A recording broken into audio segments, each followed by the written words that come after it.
Now, the Three Martini Lunch with Greg Corombos and Jim Geraghty. And welcome, everyone, to the Monday edition of the Three Martini Lunch, along with Jim Geraghty of National Review. I'm Greg Corombos of Radio America. We have good, bad, and crazy martinis for conservatives today, as usual. Jim, we start off with our good martini, and it comes to us from a speech from Attorney General Jeff Sessions. This is Politico. Attorney General Jeff Sessions said that he plans to increase the number of immigration judges by 50%. By the end of the year, as he welcomed a new class of such judges on Monday. Quote, counting you along with existing judges, we currently have the most active immigration judges in history. This class puts us at the top, but we are not going to stop there, Sessions said in his remarks to 44 judges for the Executive Office for Immigration Review. James McHenry, the director of that office, said the addition of 44 immigration judges and 2 new supervising judges makes for the largest class of judges in the department's history, and reiterated the Attorney General's pledge, saying the department will keep hiring until we run out of space or money. So, Jim, we don't necessarily like the growth of government in most circumstances, but this is an area that we've talked about so many times because of the backlog. People just get handed a date to show up in court when they come across the border illegally. Most of the time, they don't show up because that's their best option for staying in the country, most likely. And the fact that Sessions wants to get more active on this, expedite these cases faster, deal with them, deport if necessary, that can only be a good thing. Yeah, I was going to say, left, right, or center, if you consider yourself an immigration restrictionist or, well, I guess I was about to say open borders, but I guess if you believe in open borders, you really don't think we should have immigration courts. You should just show up and there you go, you're American. But everybody short of that position should want to see backlogs in immigration courts reduced, both for the purposes of justice and for the purposes of not allowing people to simply skip out on a court date and effectively live in the shadows here in the United States illegally. This is exactly the sort of thing we should be seeing from the Department of Justice. And, I think the fact that Sessions is doing this, and I have not heard a lot of folks talking about it, Greg, besides you and me, and that article in Politico, it says to me a great deal about how much perceptions of figures are driven by, at times, the president's Twitter feed, at times, whatever the highest profile, controversy of the day is. Trump was fuming about the indictments of 2 members of Congress. And he said something, nice going, Jeff, or something like that. It's not Jeff Sessions' job to reelect Republicans to Congress. His job is to enforce the laws. And if that ends up impeding the reelection odds of a couple of congressmen, hey, that's their fault for getting in trouble the way they did. They're going to have their day in court. We're going to see all these charges. The indictments sure as heck had a lot of details in them. If they're somehow being wrongfully accused, that will come out in the wash. But all in all, look, at least from what we've seen so far, it doesn't look like the House Republican caucus is being dealt some sort of, unrecoverable blow, including the complaints of, remember the chance of lock her up? Why isn't he going after Hillary Clinton? Look, the primary job of the Attorney General is not to go out after the people who irk the president. The job of the Attorney General is to enforce the law and ensure that the Department of Justice and all the law enforcement agencies underneath it are operating the way they should. And on a lot of these categories, Sessions has actually done a very good job and a very good job on the president's priorities, even though the president doesn't really talk about it too much because he's so mad at Sessions for recusing himself. Now, I must say I agree with everything Jeff Sessions does. I think there are quite a few folks who wonder if the tough enforcement of marijuana laws is justified and appropriate in this day and age. I think there are a lot of folks who sort of signed on for prison reform, but not quite been as enthusiastic an advocate of that as some had hoped. Kind of slow walking all the efforts for criminal justice reform. But, by and large, when it comes to running the Justice Department and getting, getting the crooks off the streets and doing the kind of law enforcement that you want to see in this country, Jeff Sessions is doing a pretty good job. And, of course, no one's going to hear about it because the president's not tweeting about it, Craig. No, that's exactly right. I'd probably throw civil asset forfeiture onto that list of brief negatives there. But this is the job he was mainly hired to do. Jeff Sessions, while he was in the Senate, being immigration hawk, was what he was known for. And this enforcing the existing laws is what Trump railed on the campaign trail. That's what Jeff Sessions is doing, and he ought to be commended for that. And then we can have debates on the other issues as well. All right, let's move on to our bad martini now, Jim, and let's go back to Friday night. I was thinking to myself over the weekend, the world's shortest list, and there's a number that would tie for this, but the world's shortest list is things I miss about Barack Obama. There's nothing I miss about Barack Obama. And so, of course, he gives this stem winder of a speech basically to kick off his activism in the midterm campaign season. Went after Trump and the congressional Republicans in a number of ways. And as Barack Obama always does, whether it's in the wake of the Gabby Giffords shooting or some other traumatic event in American life, he says, we've lost our civility, and darn it, why can't you be more like me and bring it all together and just listen to the other side? And here's how he phrased it on Friday. To make democracy work, we have to be able to get inside the reality of people who are different, have different experiences, come from different backgrounds. We have to engage them even when it is frustrating. We have to listen to them even when we don't like what they have to say. We have to hope that we can change their minds, and we have to remain open to them changing ours. Sounds really good. Too bad we didn't get any of that for 8 years. Every time there was a major policy debate where the outcome was in doubt, Barack Obama not only demonized the Republican position, he accused Republicans of arguing their position from bad faith. And here's a couple of them. Remember the debt ceiling? This is just a couple of months after the Gabby Giffords shooting. And listen to this phraseology. The debt ceiling should not be something that is used as a gun against the heads of the American people to extract tax breaks for corporate jet owners. One other example, the Iran nuclear deal. You couldn't just think it was a bad deal with a lot of loopholes for enforcement. No. In fact, it's those hardliners who are most comfortable with the status quo. It's those hardliners chanting death to America who've been most opposed to the deal. They're making common cause with the Republican caucus. So there you go, Jim. Barack Obama, the fake civility rises again when this guy would divide and conquer at every opportunity. I'm just reminded, Greg, of the infamous Joe Biden statement from 2012, going to put you all back in chains. Right. Right. You know, it's not merely that we disagree with our opponents, it's they wish to reinstitute slavery, in the words of his vice president. Or, you know, it's an oldie but a goodie. It goes back to the very beginning of the Obama administration.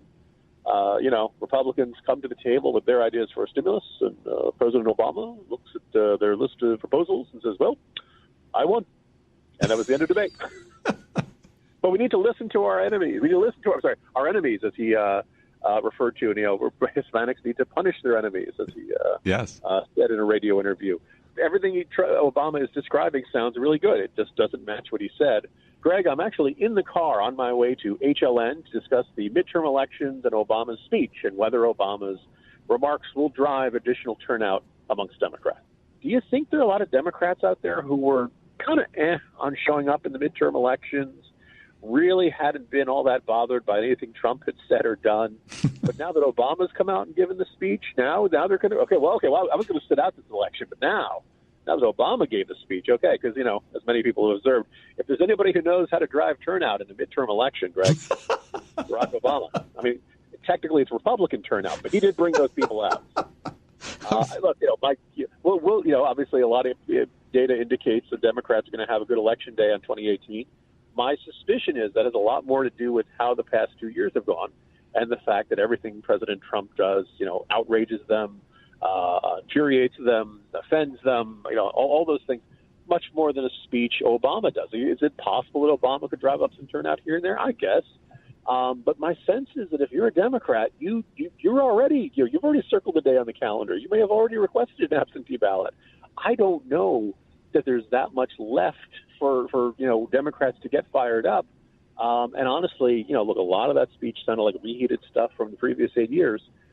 Certainly no indication that maybe his presidency and that the results of that presidency led to the circumstances that led to the election of President Trump. So we'll see how it shakes out for him. But my guess is that when we tell the story of the 2018 election, that Barack Obama is really not a major factor in how everything turned out. Exactly right. All right, Jim, let's move to our crazy martini now. And it was just last week that Ben Sasse was in our good martini for his brief explanation of what the Constitution explains the federal judiciary ought to be, how we've moved away from that, and how way too many folks think of the courts, and especially the Supreme Court, as super legislators to trump the will of the president and the legislative branch and so forth, and to basically be a last line of political defense when that is absolutely not what it's supposed to be. But Ben Sasse also replied to to a tweet in recent days where somebody said, hey, I left the Republican Party. I know you're frustrated with it. Why don't you leave? And he's like, oh, I think about it every morning. So naturally, he was a guest of Jake Tapper's on CNN yesterday. Tapper asked him about that statement, and here's what Sasse had to say. I conceive of myself as an independent conservative who caucuses with the Republicans, but frankly, neither of these parties have a long-term vision for the future of the country. 10 years from now, where are we going to be in the future of work when young people are disrupted out of jobs 3 times a decade?